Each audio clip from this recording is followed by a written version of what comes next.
The line between the living and the dead isn't a white light or a tunnel of angels. It's a beige curtain and the rhythmic, mechanical hiss of a machine breathing for you when you don't have the strength to do it yourself. The story opens in the sterile, beeping purgatory of the ICU, a place where time doesn't exist, only vital signs and shift changes.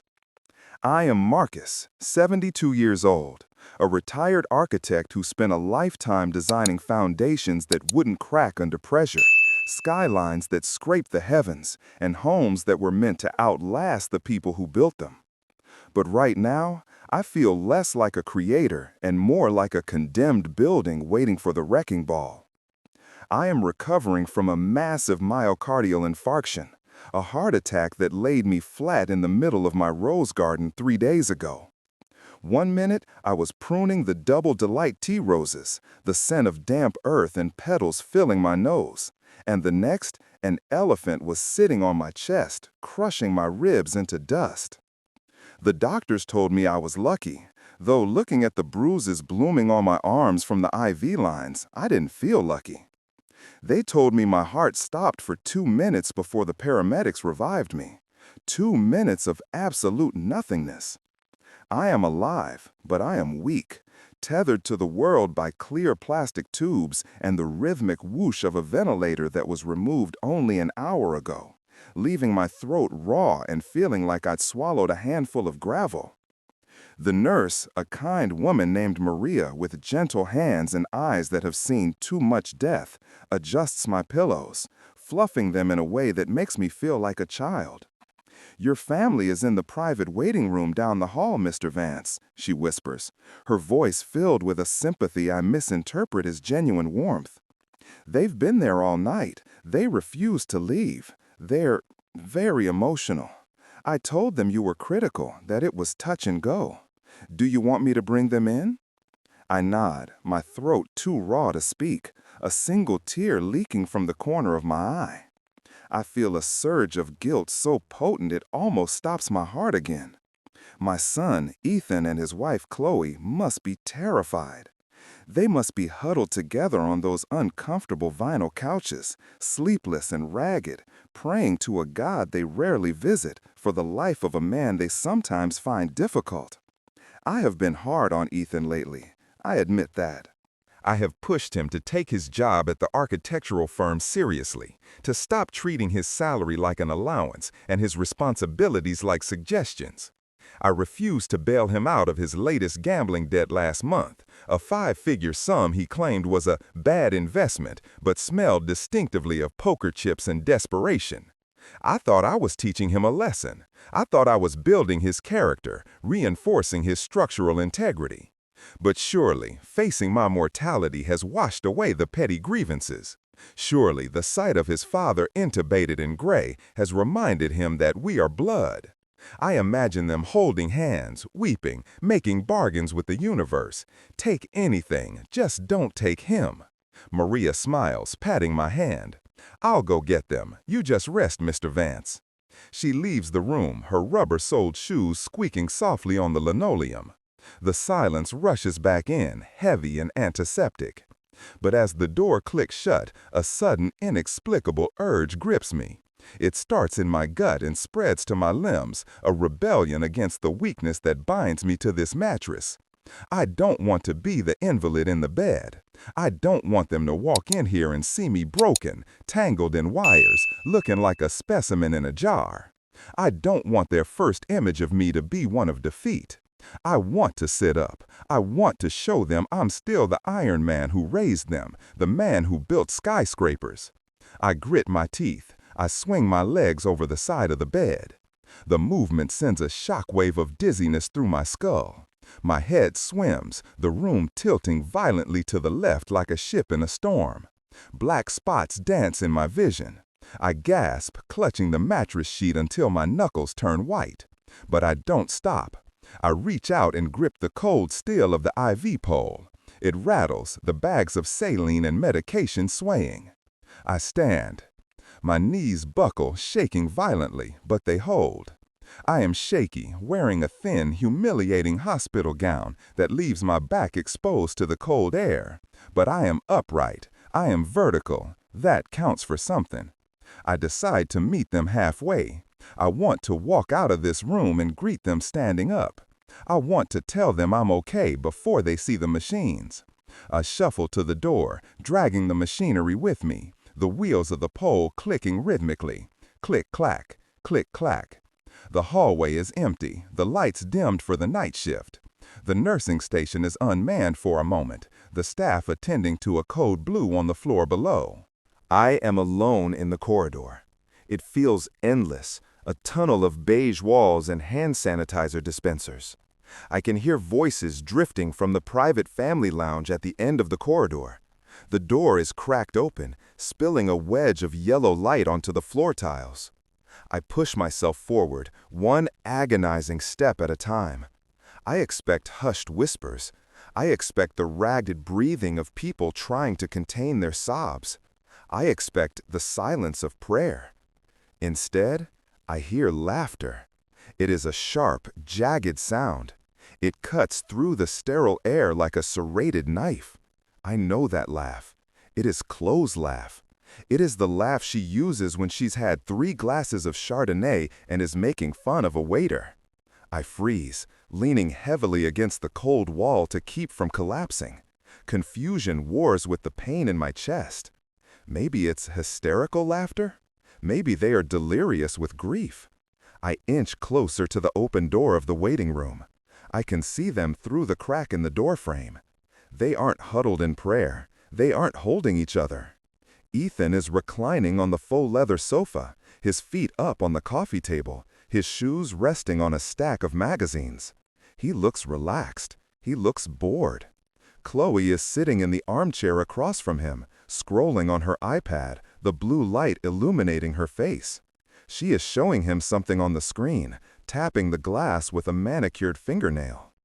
$5 million for the land alone, Chloe says, her voice bright, excited, vibrating with an energy that has nothing to do with mourning. We just bulldoze the old Victorian monstrosity.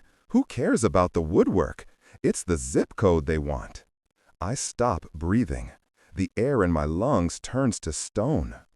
$5 million, Ethan muses, taking a sip from a steaming cup of hospital coffee.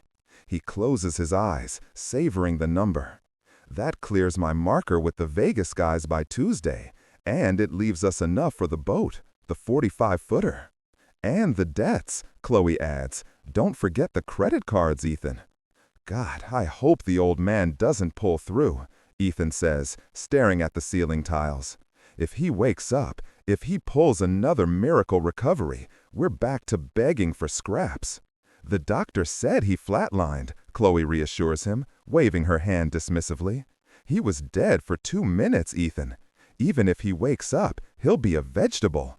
Brain damage is a guarantee after 2 minutes without oxygen. She leans forward, her voice dropping to a conspiratorial whisper that carries perfectly in the quiet hallway. We get power of attorney tomorrow morning. We claim incapacitation. We shove him in the cheapest facility we can find, state-funded if we have to, and the house is ours by Friday. I stood there in the hallway, gripping the cold steel of my IV pole, listening to my only son bet on my brain damage like it was a horse race. I have to ask you, have you ever realized that the people crying at your bedside are actually crying because you haven't died yet? If you've ever felt the soul-crushing weight of realizing your family is waiting for your funeral just to check your pockets, hit that subscribe button. Because I didn't go back to bed, and I didn't die. The pain in my chest returns, but it isn't the heart attack. It isn't the blocked artery. It is the heartbreak. It is the physical sensation of my soul fracturing into 1,000 jagged pieces. I built that house for his mother. I laid the foundation with my own hands. I carved the newel post on the staircase. I planted the roses where I collapsed. And to them, it is just a monstrosity to be bulldozed for gambling money. I listen as they discuss my funeral. They plan to keep it cheap. Closed casket, Ethan says, crumpling his coffee cup and tossing it toward the trash can. He misses. He doesn't pick it up. Save money on the embalming. Nobody comes to old people's funerals anyway. Just a few of his boring architect friends. We can do a cremation and scatter 'em in the park. Perfect, Chloe agrees. I don't want to spend a dime on a plot. They mock my legacy. They mock the awards on my shelves. They celebrate the freedom my death will buy them, treating my life like a transaction that is finally clearing the bank. I look down at my trembling hands. The skin is papery, bruised, and old. I feel every second of my 72 years. I have two choices standing here in the hallway. I can go back to bed. I can slide under the covers, pretend this conversation never happened, close my eyes, and let them gaslight me into an early grave. I can let them take the house. I can let them put me in a state home where I will rot while they drink margaritas on a boat bought with my blood. Or I can walk into that room and show them exactly how much brain damage I really have. I think of the rose garden. I think of Eleanor. I think of the son I thought I raised, the boy who used to draw pictures of houses with me. That boy is dead. The man in that room is a parasite.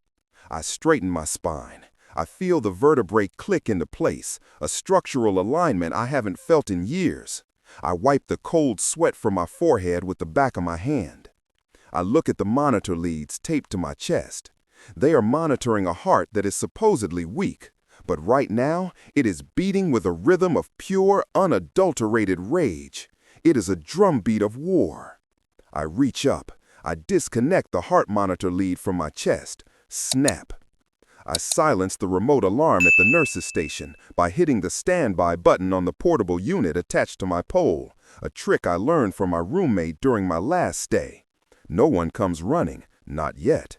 I am not a vegetable. I am the architect.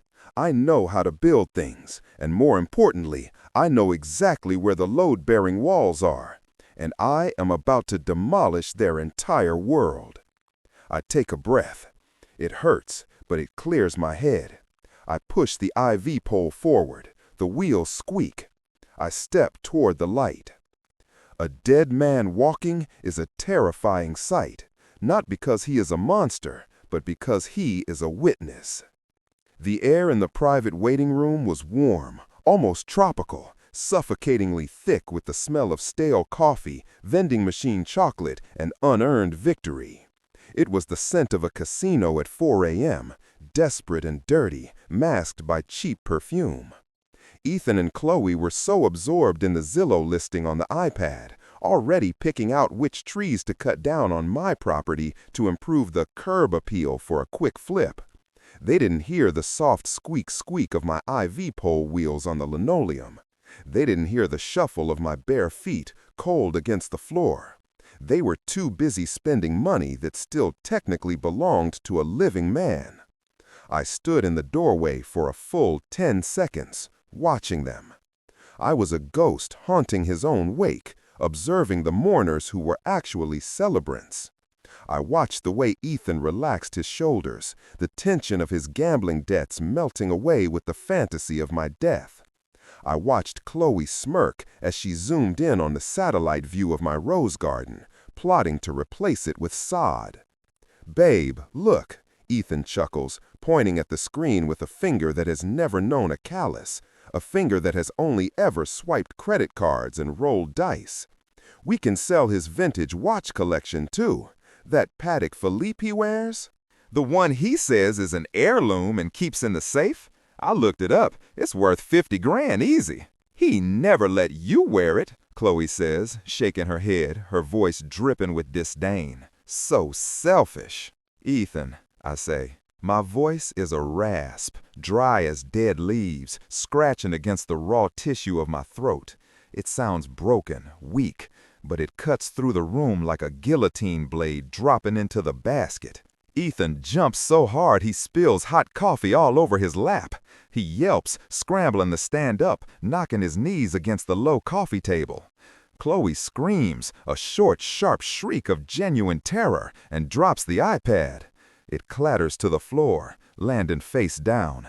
I hear the screen crack, a fitting metaphor for their carefully laid plans. They stare at me. I know what I look like. I look like death warmed over. My skin is gray, translucent under the harsh fluorescent lights of the hospital. The hospital gown hangs off my shoulders, revealing the bony architecture of my collarbone. Wires dangle from my chest where I rip the leads off, swaying slightly with my movement. My hair is matted. But I am standing. I am upright, and my eyes are burning with a fire that no vegetable possesses. Ethan stammers. His face drains of color, the blood rushing out of his head so fast he sways on his feet. He looks like he's seeing a corpse climb out of a coffin to ask for a glass of water. You're awake. We were just praying for you. I heard the prayer, I say, stepping into the room, pushing the IV pole ahead of me like a staff of office. It was very specific. It sounded a lot like a real estate listing. Tell me, son, is the developer's dream listing active yet? No, Arthur, you're confused, Chloe interjects, her voice pitching up into that frantic gaslighting tone I know so well. She stands up, smoothing her skirt, trying to regain control of the narrative. She is the spin doctor of the family. It's the medication. You're hallucinating. We were just planning for contingencies. We wanted to make sure you were taken care of. We were looking up care facilities, good ones. I ask, moving closer. I can smell the fear on him now. It smells sour, like milk left in the sun. Is bulldozing the monstrosity a contingency, Chloe? Is cheapest facility we can find part of the care plan? Ethan stands up straighter, trying to regain his dominance, trying to be the man he never learned to be, because I shielded him from every consequence his entire life. You were dead, Dad. The doctor said you were critical. We had to be realistic. I have responsibilities. I was critical, I correct him, my voice gaining strength with every word, fueled by the rage pumping through my veins. I reach into the pocket of my gown, a pocket that is empty, but the gesture makes them flinch as if I'm reaching for a weapon. I built that house with your mother, I say quietly. I laid every brick. I planted every rose bush. Your mother died in that master bedroom, and you were going to level it for a boat? Ethan shouts, his guilt turning into anger, the defensive reflex of the narcissist.